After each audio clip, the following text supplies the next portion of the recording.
Welcome back. Kidnap ಮಾಡಿ ಹಲ್ಲೆ, 7 ಜನರಿಂದ ರೇಪ್. ಕಂಪ್ಲೇಂಟ್ ಕೊಡಲು ತಡವೇಕೆ? ಆ ದಂಪತಿ ಮಾಡಿದ್ದೇನು? ಕಿಡ್ನಾಪ್ ಅಂಡ್ ರೇಪ್, 16 ಅನುಮಾನ, ಗ್ಯಾಂಗ್ ರೇಪ್ ಕಹಾನಿ.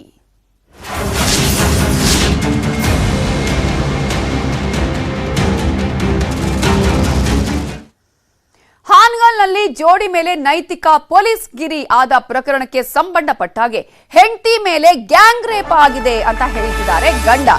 ಕಿಡ್ನಾಪ್ ಮಾಡಿ ಹಲ್ಲೆ ಮಾಡಿ ರೇಪ್ ಮಾಡಿದ್ದಾರೆ ಅನ್ನುವಂತಹ ಆರೋಪವನ್ನ ಗಂಡ ಮಾಡ್ತಾ ಇರುವಂತದ್ದು. ಆದ್ರೆ ಇಲ್ಲಿ ಬೇರೆಯದ್ದೇ ಕತೆ ಇದೆಯಾ? ಇದರ ಬಗ್ಗೆ ಕೂಡ ತನಿಖೆಯನ್ನ ಮಾಡ್ತಾ ಇದ್ದಾರೆ ಪೊಲೀಸರು. ಪರ ಪುರುಷನ ಜೊತೆ ಹೋಗುವಾಗ ಕಿಡ್ನಾಪ್ ಮಾಡಿ ಹಲ್ಲೆಯನ್ನ ಮಾಡಿದ್ದಾರೆ. ಲಾಡ್ಜ್ ಒಳಗೆ ಇಬ್ಬರ ಮೇಲೆ ಹಲ್ಲೆ ಮಾಡಿದ ದೃಶ್ಯ ನ್ಯೂಸ್ 18ಗೆ ಲಭ್ಯವಾಗಿದೆ. 7-8 ಜನ ನುಗ್ಗಿ ಹಲ್ಲೆ ಮಾಡಿದ ದೃಶ್ಯ ಸಿಸಿಟಿವಿಯಲ್ಲಿ ಸೆರೆಯಾಗಿದೆ. ಕಾರಿನಲ್ಲಿ ಬಂದ ಕೆಲ ಯುವಕರು ವ್ಯಕ್ತಿಯ ಮೇಲೆ ಹಲ್ಲೆ ಮಾಡಿದ ದೃಶ್ಯಗಳು ಸಿಸಿಟಿವಿಯಲ್ಲಿ ಸೆರೆಯಾಗಿದೆ. ಮಹಿಳೆಯನ್ನ ಒಂದು ಬೈಕ್ ಅಲ್ಲಿ ಕೂರಿಸಿಕೊಂಡು ಒಬ್ಬಾತ ಮುಂದೆ ಹೋಗ್ತಾನೆ. ಆಮೇಲೆ ವ್ಯಕ್ತಿಗೆ ಸಿಕ್ಕಾಪಟ್ಟೆ ಹಲ್ಲೆ ಮಾಡಿ ಶರ್ಟ್ ಹರಿದು ಇನ್ನೊಂದು ಬೈಕ್ ನಲ್ಲಿ ಕೆಲ ಯುವಕರು ಆತನನ್ನ ಮಧ್ಯದಲ್ಲಿ ಕೂರಿಸಿಕೊಂಡು ಹೋಗ್ತಾರೆ. ಈ ಎಲ್ಲಾ ದೃಶ್ಯ ಸಿಸಿಟಿವಿಯಲ್ಲಿ ಸೆರೆಯಾಗಿದೆ. ಕಾರಿನ ಒಳಗೆ ಮಹಿಳೆಗೆ ಸಿಕ್ಕಾಪಟ್ಟೆ ಬೈದಿದ್ದಾರೆ. ಆಮೇಲೆ ಲಾಡ್ಜರಿ ಇಬ್ಬರ ಮೇಲೂ ಕೂಡ ಸಿಕ್ಕಾಪಟ್ಟೆ ಹಲ್ಲೆ ನಡೆದಿದೆ. ಪ್ರಕರಣವನ್ನ ಈಗಾಗಲೇ ಎಸ್ಪಿ ಗಂಭೀರವಾಗಿ ಪರಿಗಣಿಸಿದ್ದಾರೆ. ಈ ಒಂದು ಪ್ರಕರಣದ ಹಿನ್ನೆಲೆಯಲ್ಲಿ ಈಗಾಗಲೇ ಇಬ್ಬರನ್ನ ಅರೆಸ್ಟ್ ಮಾಡಲಾಗಿದೆ. ಆದ್ರೆ ಇಲ್ಲಿ ಗಂಡ ಹೇಳ್ತಾ ಇರುವ ವಿಚಾರ, ತನ್ನ ಹೆಂಡತಿಯನ್ನ ಕಿಡ್ನಾಪ್ ಮಾಡಿ ರೇಪ್ ಮಾಡಿದ್ದಾರೆ, ಗ್ಯಾಂಗ್ ರೇಪ್ ಮಾಡಿದ್ದಾರೆ ಅನ್ನುವಂತಹ ವಿಚಾರವನ್ನ ಗಂಡ ಇಲ್ಲಿ ಹೇಳ್ತಾ ಇದ್ದಾರೆ. ಆದ್ರೆ ಪೊಲೀಸರು ಎಲ್ಲಾ ಆಯಾಮಗಳಲ್ಲೂ ಈಗ ತನಿಖೆಯನ್ನ ಮಾಡ್ತಾ ಇದ್ದಾರೆ. ಇದೇ ಪ್ರಕರಣಕ್ಕೆ ಸಂಬಂಧಪಟ್ಟ ಹಾಗೆ ಇನ್ನೂ ಕೂಡ ಅನೇಕರನ್ನ ಬಂಧಿಸೋದಕ್ಕೆ ಈಗಾಗಲೇ ಪೊಲೀಸರು ತಯಾರಿಯನ್ನ ಮಾಡಿಕೊಂಡಿದ್ದಾರೆ. ಇಬ್ಬರನ್ನ ಬಂಧಿಸಲಾಗಿದೆ. ಇದರ ಹಿಂದೆ ಏನೇನ್ ನಡೆದಿದೆ ಅನ್ನೋದ್ರ ಬಗ್ಗೆ ಕೂಲಂಕಷವಾಗಿ ಪೊಲೀಸರು ತನಿಖೆಯನ್ನ ನಡೆಸುತ್ತಿದ್ದಾರೆ.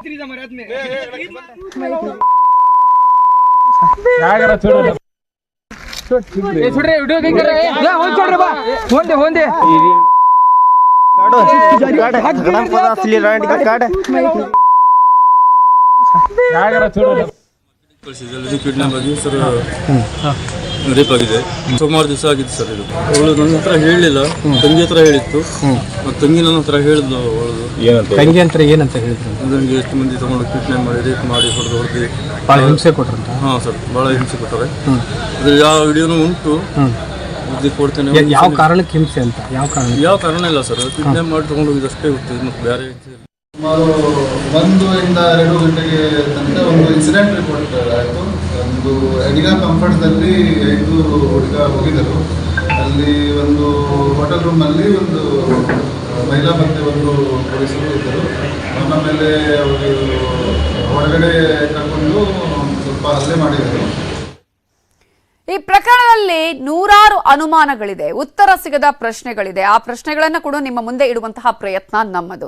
ಹಾಗಾದ್ರೆ ಉತ್ತರ ಸಿಗದ ಪ್ರಶ್ನೆಗಳನ್ನ ನಾವು ನೋಡ್ತಾ ಹೋಗೋದಾದ್ರೆ, ಹಾವೇರಿ ಜಿಲ್ಲೆ ಹಾನಗಲ್ ಕೇಸ್ನಲ್ಲಿ ಅನುಮಾನ ಈಗ ಇರುವಂತದ್ದು ಗ್ಯಾಂಗ್ ರೇಪ್ ಆಗಿದೆ ಅಂತ ಹೇಳ್ತಾ ಇದ್ದಾರೆ ಗಂಡ. ಇಲ್ಲಿ ಸಾಮೂಹಿಕ ಅತ್ಯಾಚಾರದ ಆರೋಪವನ್ನ ಮಾಡಿದ್ದಾರೆ. ಈ ಆರೋಪ ಮಾಡಿದ್ಯಾಕೆ ಅನ್ನುವಂತಹ ಪ್ರಶ್ನೆಗೂ ಕೂಡ ಇಲ್ಲಿವರೆಗೂ ಉತ್ತರ ಸಿಕ್ಕಿಲ್ಲ. ಲಾಡ್ಜ್ನಲ್ಲಿ ಥಳಿತಕ್ಕೆ ಒಳಗಾಗ್ತಾನಲ್ಲ ವ್ಯಕ್ತಿ, ಆ ವ್ಯಕ್ತಿ ಏನಾದ? ಇಲ್ಲಿವರೆಗೂ ಅದರ ಬಗ್ಗೆ ಮಾಹಿತಿ ಇಲ್ಲ. ಸಂತ್ರಸ್ತ ಮೇಲೆ ಒತ್ತಡ ಹಾಕ್ತಾ ಇದ್ದಾವ ಕಾಣದ ಕೈಗಳು ಅನ್ನುವಂತಹ ಪ್ರಶ್ನೆ ಕೂಡ ಇದೆ. ಈಗಾಗಲೇ ಆಕೆ ಕೊಟ್ಟಂತಹ ಕಂಪ್ಲೇಂಟ್ ಅನ್ನ ಗಮನಿಸಿದ್ರೆ ಅಲ್ಲಿ ಬೇರೆಯದ್ದೇ ಆದಂತಹ ಒಂದು ಕಂಪ್ಲೇಂಟ್ ರಿಜಿಸ್ಟರ್ ಆಗಿದೆ. ಒಂದಷ್ಟು ವಿಚಾರಗಳು ಅಲ್ಲಿ ಆಕೆ ಬರ್ದಿಲ್ಲ. ಹಾಗಾದ್ರೆ ಏನಾಗ್ತಾ ಇದೆ? ಪೊಲೀಸ್ ತನಿಖೆಯಿಂದ ಸತ್ಯ ಹೊರ ಬರುತ್ತಾ ಅನ್ನುವ ಪ್ರಶ್ನೆಯನ್ನ ಕೂಡ ಹುಟ್ಟು ಹಾಕಿದೆ.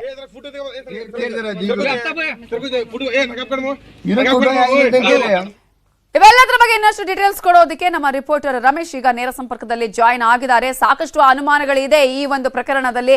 ರಮೇಶ್, ಈಗಾಗಲೇ ಪ್ರಕರಣವನ್ನ ಗಮನಿಸಿದ್ರೆ ಬೇರೆಯದ್ದೇ ಆದಂತಹ ಬೇರೆ ಬೇರೆ ಆಯಾಮಗಳು ಇಲ್ಲಿ ಹುಟ್ಟಿಕೊಳ್ತಾ ಇರೋದನ್ನ ಗಮನಿಸ್ತಾ ಇದೀವಿ. ಪೊಲೀಸರು ಏನ್ ಹೇಳ್ತಾ ಇದ್ದಾರೆ? ಆಕೆಯ ಗಂಡ ಸಾಮೂಹಿಕ ಅತ್ಯಾಚಾರ ಅನ್ನುವಂತ ವಿಚಾರವನ್ನು ಹೇಳ್ತಿದ್ದಾರೆ. ಮತ್ತೊಂದು ಕಡೆ ಕಂಪ್ಲೇಂಟ್ ನಲ್ಲಿ ಆಕೆ ಇದ್ರ ಬಗ್ಗೆ ಯಾವುದೇ ರೀತಿಯ ಮೆನ್ಷನ್ ಕೂಡ ಮಾಡೋದಿಲ್ಲ. ಇಡೀ ಪ್ರಕರಣವನ್ನ ನೀವು ಕಂಡ ಹಾಗೆ, ಜೊತೆಗೆ ಪೊಲೀಸರ ತನಿಖೆಯಲ್ಲಿ ಗೊತ್ತಾದ ಹಾಗೆ. ನಮಿತಾ, ನೀವೇನು ಪ್ರಶ್ನೆ ಹಾಕ್ತಾ ಇದ್ರಿ, ಈ ಒಂದು ಪ್ರಶ್ನೆಗಳನ್ನ ಸ್ವತಃ ಹಾವೇರಿಯ SP ಆಗಿರ್ತಕ್ಕಂಥ ಅಂಶುಕುಮಾರ್ ಅವ್ರಿಗೂ ಕೂಡ ನಾವು ಕೇಳಿರುವಂತದ್ದು. ಆದ್ರೆ ಅವರು ಹೇಳಿರುವ ಪ್ರಕಾರ ಮಹಿಳೆಯಿಂದ ಇಲ್ಲಿ ತನಕ ಯಾವುದೇ ರೀತಿಯಾಗಿರ್ತಕ್ಕಂಥ ದೂರು ದಾಖಲಾಗಿಲ್ಲ. ಒಂದು ವೇಳೆ ಅವರು ದೂರು ಕೊಟ್ಟಿದ್ರೆ ನಾವು ಈ ಒಂದು ರೀತಿಯಲ್ಲಿ ತನಿಖೆಯ ಒಂದು ಹಲವು ವಿಷಯಗಳನ್ನ ನಾವು ತನಿಖೆ ಮಾಡ್ತೀವಿ ಅನ್ನುವಂಥದ್ದನ್ನ ಹೇಳಿರುವಂತದ್ದು. ಈಗ ಅದಕ್ಕೂ ಮುನ್ನ ನಾವು ಅಲ್ಲೇನು ಘಟನೆ ಆಗಿತ್ತು ಅನ್ನೋದನ್ನ ನೋಡೋದಾದ್ರೆ, ಹಾವೇರಿ ಜಿಲ್ಲೆಯ ಹಾನಗಲ್ ತಾಲೂಕಿನ ಲಾಂಕಲ್ ಕ್ರಾಸರ್ ಬಳಿ ಈ ಒಂದು ಘಟನೆ ಸೋಮವಾರ ನಡೆದಿರುವಂತದ್ದು. ಈಗಾಗಲೇ ಎಲ್ಲವೂ ಕೂಡ ಸಂಪೂರ್ಣವಾಗಿ ಪೊಲೀಸರು ಕೂಡ ತನಿಖೆಯನ್ನು ಕೈಗೊಂಡಿದ್ದಾರೆ. ಜೊತೆಗೆ ಮಹಿಳೆಯನ್ನ ವಿಚಾರಣೆ ಮಾಡಿದ್ದಾರೆ, ಏನು ಆ ಲಾಡ್ಜ್ನ ಸಿಬ್ಬಂದಿಗಳನ್ನು ಕೂಡ ವಿಚಾರಣೆ ಮಾಡಿದ್ದಾರೆ. ಆದ್ರೆ ಮಹಿಳೆಯಿಂದ ದೂರು ದಾಖಲಾಗಬೇಕಾಗಿತ್ತು, ಅಥವಾ ಪರ ಸ್ತ್ರೀಯ ಜೊತೆಗೆ ಅಂದ್ರೆ ಮಹಿಳೆ ಜೊತೆಗೆ ಇರುವಂತಹ ಪರ ಪುರುಷನನ್ನ ಅವರ ಕಡೆಯಿಂದನೂ ಕೂಡ ದೂರನ್ನ ಮಾಡ್ಕೊಳ್ಬೇಕಾಗಿತ್ತು. ಆದ್ರೆ ಅವರ ಇಬ್ಬರ ಕಡೆಯಿಂದನೂ ದೂರು ಇದುವರೆಗೂ ಕೂಡ ದಾಖಲಾಗಿಲ್ಲ. ಯಾಕೆ? ಜೊತೆಗೆ ಸಿಬ್ಬಂದಿಯಿಂದ ಮಾತ್ರ ದೂರು ಮಾಡಿಕೊಂಡಿದ್ದು ಯಾಕೆ ಅನ್ನುವಂಥದ್ದು ಪ್ರಶ್ನೆಗಳು ಕೂಡ ಮೂಡಿರುವಂತದ್ದು. ಈಗ ಲಾಡ್ಜ್ನ ಸಿಬ್ಬಂದಿಯಿಂದ ದೂರನ್ನ ಪಡೆದುಕೊಂಡು ಹಲವು ರೀತಿಯಲ್ಲಿ ತನಿಖೆಯನ್ನು ಕೈಗೊಂಡಿರ್ತಕ್ಕಂತ ಏನು ಪೊಲೀಸರೇನಿದ್ದಾರೆ, ನಮಗೆ ನ್ಯೂಸ್ 18ಗೆ ಬಲ್ಲ ಮೂಲಗಳಿಂದ ಬಂದಿರುವ ಮಾಹಿತಿ ಪ್ರಕಾರ ಈಗ ತನಿಖೆಯನ್ನ ನಾವು ಮಾಡ್ತಾ ಇದ್ದೇವೆ. ಜೊತೆಗೆ ಆ ಒಂದು ದೂರಿನ ಅನ್ವಯ ಇದಕ್ಕೆ ಸಂಬಂಧಪಟ್ಟಂತೆ ಯಾರ್ಯಾರು ಬರ್ತಾರೆ, ಆರೋಪಿಗಳಾಗಿರ್ಬೋದು ಅಥವಾ ಆ ಪ್ರತ್ಯಕ್ಷದರ್ಶಿಗಳಾಗಿರ್ಬೋದು ಅಥವಾ ಅವ್ರ ಸಂಬಂಧಿಕರಾಗಿರ್ಬೋದು, ಏನೇನು ಯಾರ್ಯಾರಿದ್ದಾರೆ, ಸೊ ಅವರೆಲ್ಲರೂ ಕೂಡ ನಾವು ವಿಚಾರಣೆ ಮಾಡ್ತಾ ಇದ್ದೇವೆ, ತನಿಖೆಗೆ ಒಳಪಡಿಸ್ತಾ ಇದ್ದೇವೆ. ಜೊತೆಗೆ ಸಂತ್ರಸ್ತ ಮಹಿಳೆಯ ಒಂದು ಏನು ಹೇಳಿಕೆಯನ್ನು ಕೂಡ ನಾವು ಈಗಾಗಲೇ ರೆಕಾರ್ಡ್ ಮಾಡ್ಕೊಂಡಿರುವಂತದ್ದು. ಸೊ ಹೀಗಾಗಿ ಇದೊಂದು ತನಿಖೆ ಹಂತದಲ್ಲಿದೆ. ಹೀಗಾಗಿ ನಾವು ಒಂದು ಆಂತರಿಕ ವಿಷಯಗಳನ್ನ ನಾವು ಹೇಳುವಂತಿಲ್ಲ ಅನ್ನೋ ಒಂದು ಮಾಹಿತಿಯನ್ನು ಕೂಡ ಈಗಾಗಲೇ ಹೇಳಿರುವಂತದ್ದು. ಹಾಗಾದ್ರೆ ಹಲ್ಲೆಗೆ ಒಳಗಾಗಿರ್ತಕ್ಕಂಥ ಸಂತ್ರಸ್ತ ಮಹಿಳೆಯಿಂದ ಯಾಕೆ ದೂರು ಮಾಡ್ಕೊಂಡಿಲ್ಲ ಅನ್ನೋ ಒಂದು ಪ್ರಶ್ನೆಗಳು ಕೂಡ ಬಂದಿರುವಂತದ್ದು.